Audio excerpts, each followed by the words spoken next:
On August 2, 1990, Saddam Hussein's Iraqi forces invade Kuwait, triggering the Persian Gulf War. After the invasion, Kuwait's leaders flee to Saudi Arabia. Iraq's audacious move puts Saddam Hussein in charge of 20% of the world's oil reserves.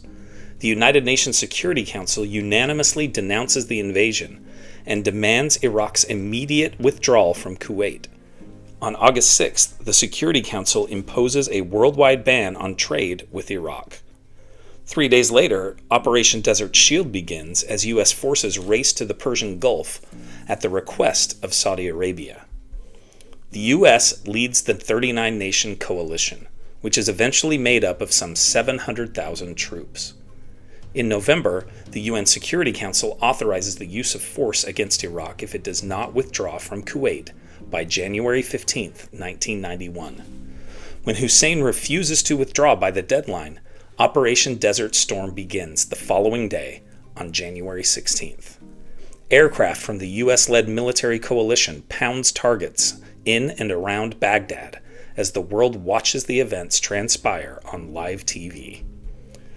The ground offensive begins on February 24th.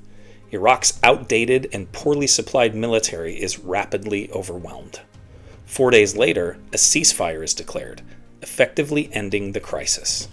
It is one of the most one-sided military conflicts in history. Here are other events that happened today in history. In 216 BC, during the Second Punic War, Hannibal's outnumbered Carthaginians defeat the Romans at Cannae. In 1776, the Continental Congress begins signing the famed handwritten copy of the Declaration of Independence. In 1921, Italian operatic tenor Enrico Caruso, the first international recording star, dies at age 48. In 1934, with the death of President Paul von Hindenburg, Adolf Hitler becomes absolute dictator of Germany. In 1939, Albert Einstein sends a letter urging FDR to take quick action to develop an atomic bomb. In 1942, Jose Diaz is murdered near Los Angeles, helping trigger the Zoot Suit riots the following summer. In 1992, Jackie Joyner-Kersee becomes the first woman to win 2 consecutive Olympic golds in the heptathlon.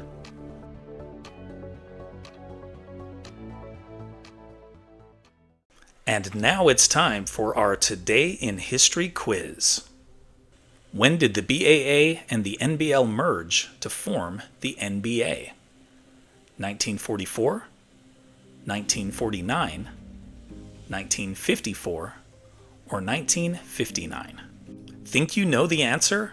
Drop your guesses in the comments below. Find out if you're right next time on Today in History.